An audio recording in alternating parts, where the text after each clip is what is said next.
Welcome to Manifest, hosted by international evangelist, teacher, and author Perry Stone. Enjoy unique insight into prophetic and practical truth. It's time to feast on fresh manna, so get ready to be blessed and encouraged. And now, here is your host and teacher, Perry Stone.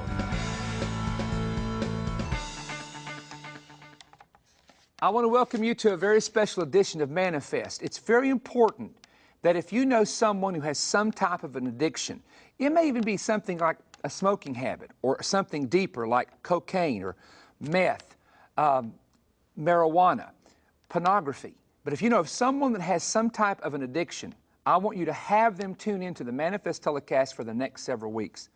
I have here a very enlarged styrofoam brain. But a lot of people don't realize the damage that addictions are doing to their very organs of their body, especially the brain, because they can't see it with their natural eyes. Today, what we're going to do is introduce Sharon Maloney. Sharon and her husband are pastors of the North Cleveland Church of God, where my wife and I attend. But she is also a counselor dealing with addictions, and she has dealt with many, many individuals who have suffered various forms of addiction. So I want to introduce her right now and tell her what a great, great honor it is to be here. And before we begin, Sharon, let me give a definition of addiction according to one of the dictionaries. It's the state of being enslaved to a habit or practice or to something that is psychologically or physically habit-forming. And this would include addictions to alcohol, narcotics or other forms of substances that are both dangerous and actually can be deadly.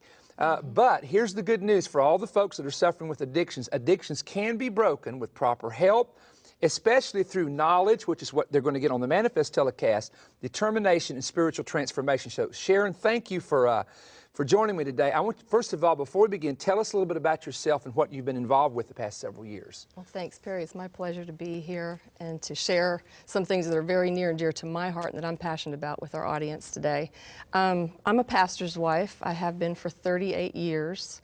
My husband and I think as you mentioned, serve the North Cleveland Church of God here in Cleveland, Tennessee. And I'm also a licensed professional counselor and licensed mental health service provider. So we're serving people in the family of God, in the body of Christ, as well as people in our community who are struggling with addictions and all kinds of other issues that they're dealing with. And you know, in public, people are addicted and people know it, but in the church, people don't know it. And a lot of times we try to cover it because we say, as a Christian, I shouldn't have this problem. But you know as well as I do that one of the first things a person has to do to get free is to know that they have a problem. How difficult, Sharon, is it to get people to admit that? That can be pretty difficult, Perry, because denial, and you've heard that term used in relation to addictions, denial is the first thing, really, that we have to deal with. And so many people don't realize, because of drug use and other things that they've been into, or alcohol, or even pornography and other addictions, their brain has been changed physically. And so that's another really huge part of it, where they don't realize how bad or how extreme the addiction is. And so they're in denial and they think, you know, I can do this myself, or I can help myself, or I don't need to go into treatment, and I don't need anybody to help me. So that's really the first thing that we have to overcome. So what stage does a person that you've seen, you know, when you've dealt with people, what stage do most of them have to get to before they say, I need help? Well, some people hit rock bottom. I've seen that too, you know, legal issues, family problems sometimes. I mean, addiction affects families, not just individuals.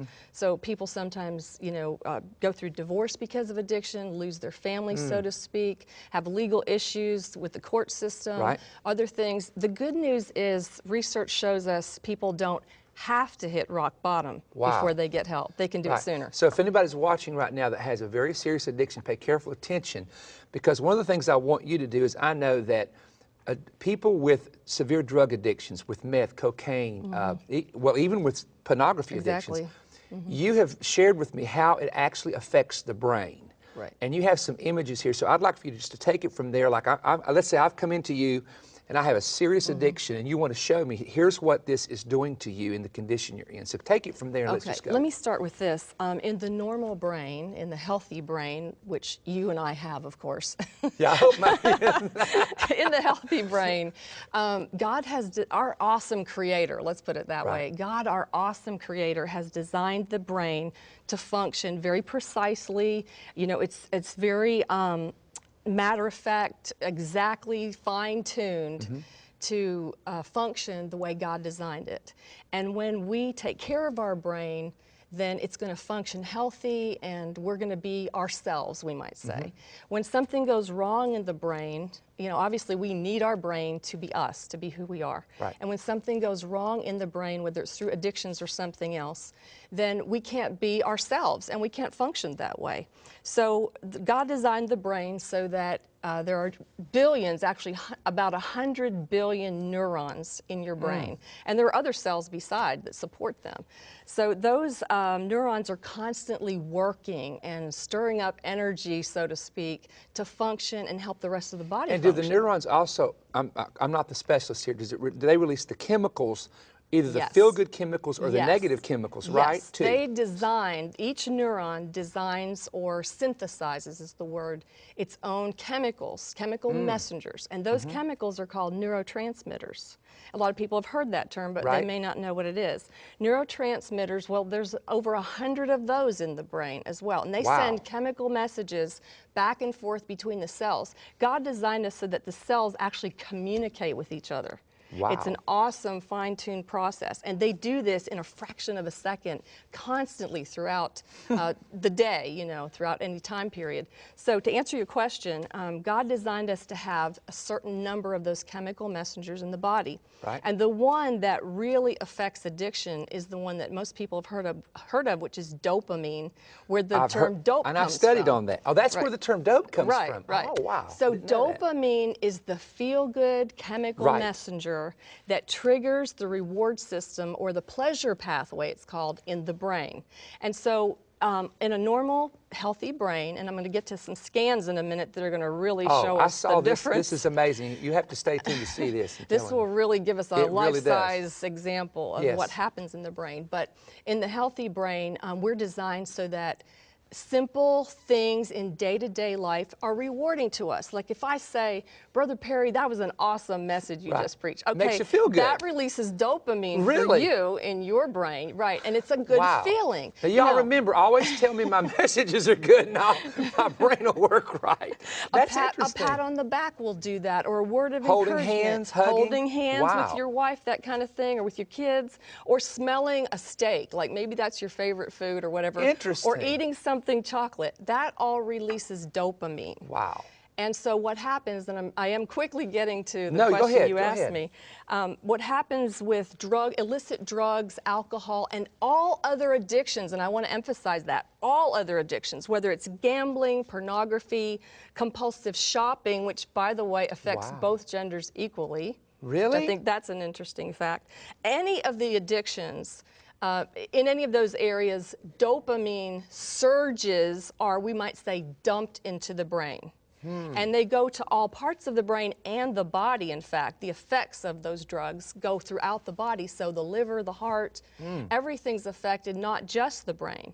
But those dopamine surges give that feeling of euphoria, and that teaches the brain, hey, this feels good, do that again. So if we do say right words, we're positive, very loving, caring, naturally we're going to feel good. Natural dopamine. But then if we get negative, mean, angry, fussing, hateful, we have a negative effect. So the drugs, these type of drugs that we're going to talk about, actually affect that one chemical that is the feel-good chemical. Absolutely. Okay. Other chemicals too, but especially that dopamine. One. Right. And the thing is that I think is important to point out too is that the natural level of dopamine that we're supposed to have, that God designed, ends up bottoming out because of all those dopamine surges that have been dumped into the brain through the various drugs and alcohol and other addictions. And so our natural dopamine starts to lower because the brain says, I've got too much.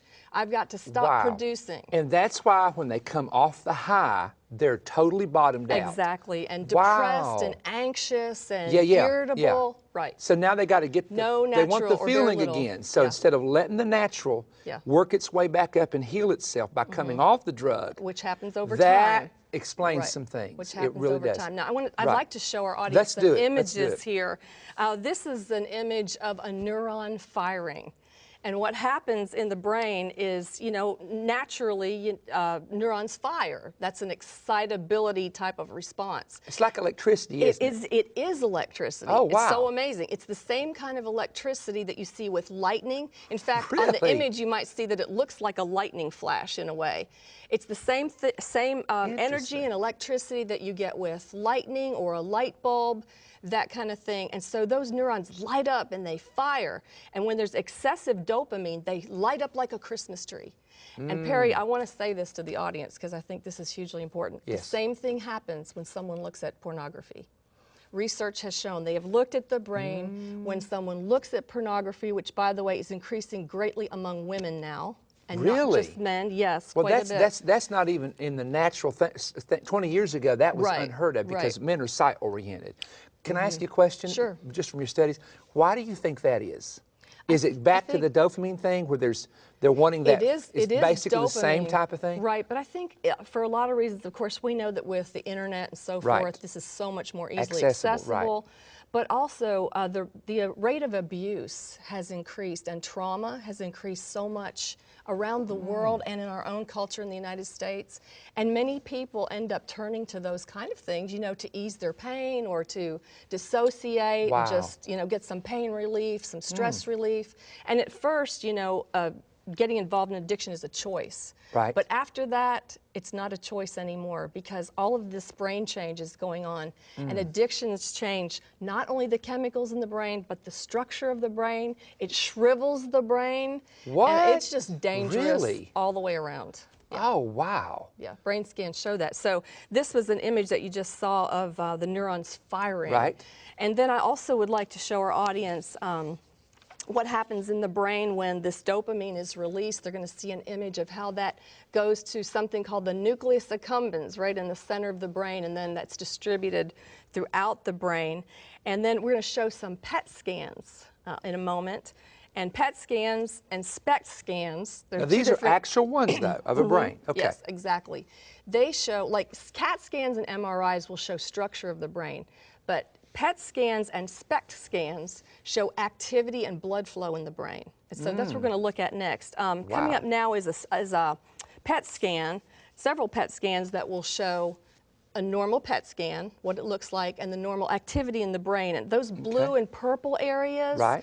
show lower activity, and the yellow areas are going to show high activity in the brain, Okay. or normal functioning, good Okay. processing, good thinking, good reasoning, that kind of thing, Right. good judgment. And then you're going to see the next image is going to be a cocaine user about 10 days after stopping, Really? after ceasing. Okay. And the next one coming up is the cocaine user after 100 days of abstinence. And what's important about that is when you scan a brain of an addict, Right, a right. dependent person, a drug-dependent person or alcohol-dependent person, you're going to see all kinds of, I'm going to just use the term, dysfunction in the brain because of what's happened through the use of drugs and alcohol. But Wow. about 30 days later, when you take the scan, you're not going to see much difference. But 90 days later, or 100 days, as they have seen on the scan there, 100 days later, you start to see some real change. And guess what? A year out, huge changes in the brain.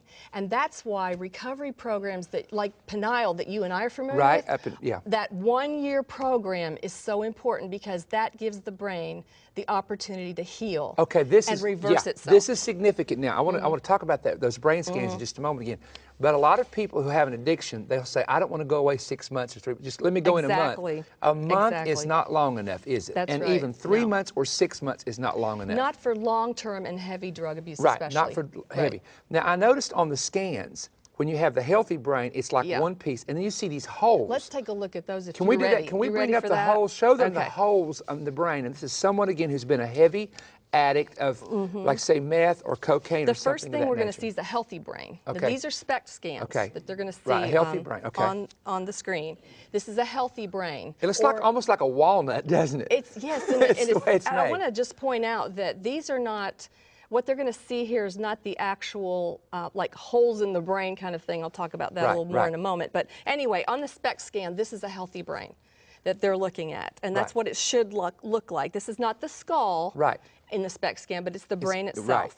Okay, now here's an image of a meth addict. This is a good example of the whole an thing image is of a meth changed. addict. I mean, the Completely. actual brain It looks physically. like someone has poured acid on it, doesn't it? Yes. Yeah. And those holes actually don't mean that there are holes in the brain, but it means that's where low activity is in the brain. So Wow. normal activity has now really lowered. Function is significantly lower. Judgment, reasoning, behavior, good clear thinking, planning, all that has bottomed out. And this is why someone who their brain has actually been physically affected, to reason with them is hard. Absolutely. For you to look at them and say you're right. killing yourself, they don't understand Exactly. it. For you to say you need help, they ignore it. It's And hard I to mean, you receive, got to understand yeah. something, that this is not, let me say something, and you'll understand this as a pastor's wife. Sometimes we know the enemy, the adversary, uses these things to destroy people, but sometimes we make it so spiritual we forget that in the creative process of the human body, like you talked about, the chemicals God made, the neurons that God made, that He made it to function a certain way, and we have, and this is where the understanding, folks, right now is very important for some of you, to see that this is not just a spiritual problem. It's a psychological problem, and it's also a neurological problem. There's literally something happening inside your brain that's causing you to act the way that you're acting when you're not on the drugs. And, you know, like you talked about divorce and so on. Go ahead. We got about 5 minutes here. Go ahead and keep going from here, whatever you feel like to go with. Well, I was going to say that's a great point, Perry, because for years we have preached and taught that we are body, soul, and spirit. Right. And we have done a really good job talking about the spirit, I that's believe. what I said the same thing. We have touched some on the soul, Right. but we have neglected the mind-body connection and the spirit, how that all is intertwined. You know, and we can't leave out the body, we can't leave out the brain. It controls every function.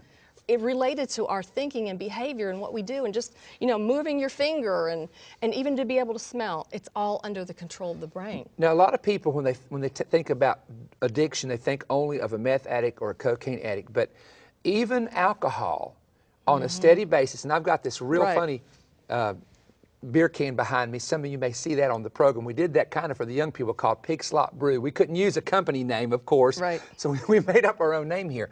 But you have a lot of young people, they're into the beer, they're into the wine coolers, they're into drinking wine. But people don't understand that alcohol, just that consumption on a steady basis, still does have its effect on the brain. Totally. And do we have time for one more scan? Yes, absolutely. Okay, here's a scan of long-standing alcohol abuse. And our viewers can see it looks very much like a drug-addicted brain, like a meth addict brain. It sure does. And it's got those little spots that you say are the dropout points. The same holes. It looks like holes, but what that means is areas of low activity. And you know, we can't afford to lose any blood flow in the brain or activity or function in the brain. We can't afford it, because one little thing that's changed can throw off the functions of the brain in a person's whole life. Is this the reason why we knew a guy years ago, my dad pastored Big Stone Gap, Virginia, and I won't call his name, he's since passed away, but he was like the town drunk, and every rural community had somebody, and I don't say that disrespectfully now, but we knew him as the town drunk, and he would come by the parsonage and talk to Dad. But a lot of times he wasn't drunk, but his speech was like he was. In other words, even when he wasn't drinking, something had affected his speech, and it was almost like, you know, the slurs. That actually can happen, in other words, it gets to the point that the motor skills are totally affected, the five senses become totally affected when someone is heavy in that addiction. Yes, the good news that we have right now for this program, this broadcast, is that the brain is what they call plastic, or there's neuroplasticity, which means the brain can change and adapt and the effects can be reversed. Wow, listen to this now. Which is awesome. Wow. That God has made the brain to recover. You know, He said for us to choose life. Right. And He has designed us to live. And so in answer to that question, yeah, some of the effects, though, can linger. I mean, it can take years. For some things to change. Some things are irreversible, but many things are reversible. And that's the good news, with help and treatment. And see, one of the things, and I want to mention this, and we'll talk about this some more next week, and you need to tune in, is in the act of the redemptive covenant or salvation, the word repent. Now, growing up, I always thought the word repent was go to the altar and cry and tell God you're sorry. Now, being sorrowful is part of the process. But, you know, repentance means to turn, and it actually means to change the way you think. Yes. And when you're addicted, it's hard for you to change the way you think because all this activity is going on, and there's the highs and the lows. And I know that in one of the Women of Hope rehab centers that we know about, you watch those women come in the first week, and sometimes they'll come to our services here on Tuesday or North Cleveland or one of the churches. And it's like, I'm out of here, I don't want nothing to do with this, and it's that hyperactivity. Yes. Then they have the low coming down where they're depressed and they're away from people they know. It never fails. Give them about 30 days. Once their systems clear out and they start realizing through knowledge, like you're teaching them, how dangerous this is, they start realizing that they can come out of this and they can be made a complete whole person. In the next, let's say, minute we have, what would you say in summing up a little bit about this to the folks? As far as that goes right there? Yeah. Yes, that's true. It just takes time. And during the time, like when someone's heavily addicted, and I'll just close with this, or they've been using for a long time, that kind of thing, we're asking them to change the way they think and the way they behave at a time when it's probably the least possible. Wow. And we're expecting huge changes and, you know, just snap out of it and get with the program and get over it.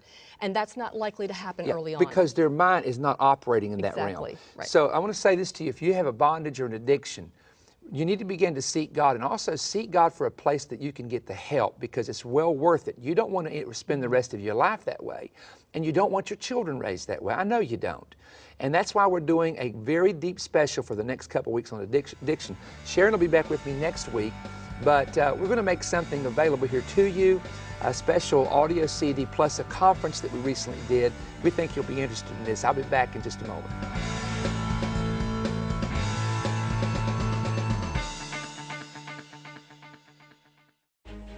Please give me your undivided attention. I have in my hands what is the most significant prophetic word of 2016, and I want to make it available to you.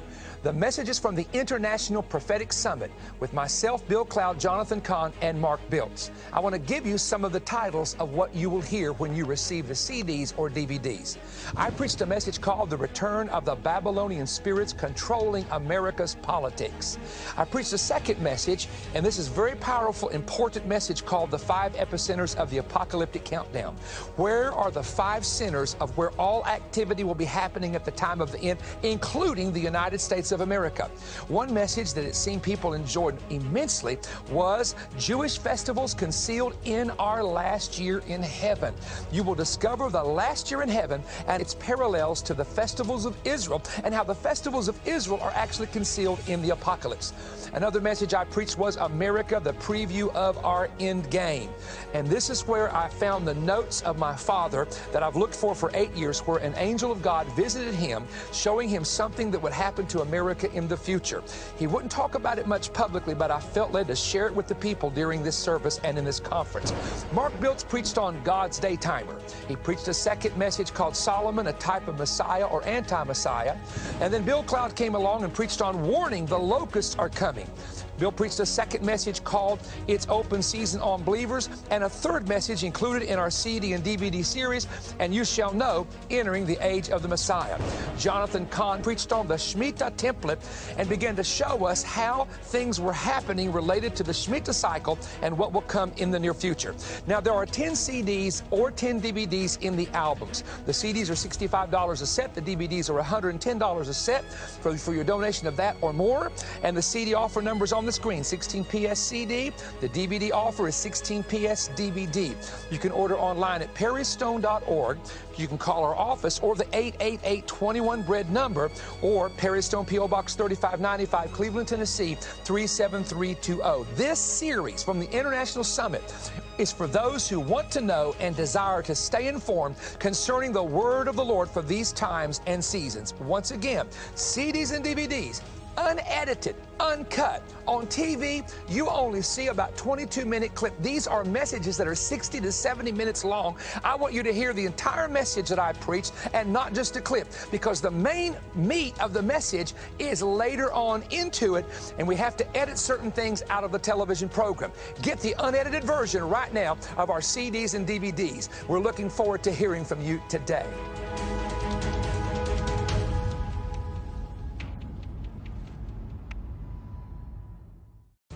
You know, for the next couple of weeks, I was very strongly impressed to show you an addiction series, because there are so many people right now that are under all kinds of addictions. So if you know anyone that is an addict of any kind, have them watch for the next couple of weeks. Now, because of the demand on our Prophetic Summit, we're still offering the DVDs and CDs of the Prophetic Summit. You saw some of the excerpts, but you didn't see any of the morning speakers, Jonathan Cahn's message, Mark Biltz, or Bill Cloud on Manifest, but those are on the CD and DVD. Please take advantage at this time to go ahead and get those while they're still available for a limited time. Now, I want to come to some places I want to tell you about. Releasing the Word Conference, Maumee, Ohio. This is a big youth event. It is just about full, but you can go on the website and get the information on how to register for that. No cost to attend, of course. Evangel World Prayer Center, we're coming back to Louisville July 14th through the 17th, Thursday night through Sunday night. And the information on all of this is on our website. And so that's going to be a major Hebraic prophetic conference. Remnant, by the way, will be joining me for ministry as well, our youth group. Then Summer Reformation, Cleveland, Tennessee, July 22nd to the 24th. That's open to everybody that wants to come, but especially youth groups. Karen Wheaton and Chosen will be with us Friday night and Saturday morning, and it goes all the way through Sunday morning. And don't forget the big Fire Tunnel prayer line that we pray for everybody in the building. And again, don't miss Summer Reformation. Griffin First Assembly, I'm coming there Friday through Sunday, August the 12th through the 14th. Please mark that. We haven't been there for a while. Looking forward to that weekend there at First Assembly in Griffin, Georgia. And then, of course, we do our annual meeting there in Texas. Family Faith Church in Willis, Texas. We'll be there. And the information there, of course, is on the screen. And then we come to the Huntsville campus all day Sunday, 10 o'clock and 5 o'clock there in Huntsville, Texas. So all you folks down in Texas, I don't get to Texas as much as I'd like, but you need to come to that meeting and be a part of it. And also, let me just mention Huntington, West Virginia. We've moved it to August the 25th to the 28th, Thursday through Sunday night, Christ Temple in Huntington, West Virginia. That's our big East Coast, kind of northeastern, we call it, summit and gathering. And we appreciate the folks up there so very, very, very much. We do want to mention to you that we are completing the layout of our New Testament commentary. We're putting together a New Testament, a 300,000-word commentary. Our entire study Bible commentary was 1,000,000 words, and we couldn't get it in one Bible. So we're going to do a New Testament first and an Old Testament later, and it will be available in the month of January. I want you to begin looking forward to the Hebraic prophetic commentary. I personally did the commentary on every verse in the New Testament. We have nugget boxes and insight in the back, and just want to throw that word out there to you. And also, we're still working on our internet school, which will be launched in January as well, ISO International School of the Word. A lot of things going on. We need your prayers and your support. Thank each of you for standing with us. God bless you.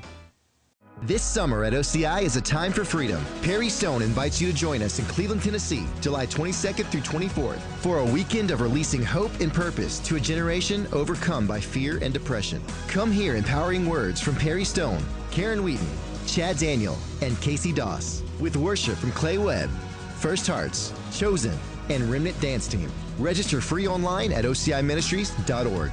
Find your freedom at Summer Reformation 2016. We'll see you there. Perry Stone invites you to join him for his 2016 Israel Tour. The dates are November 21st through the 30th, with an optional visit to Petra in the country of Jordan.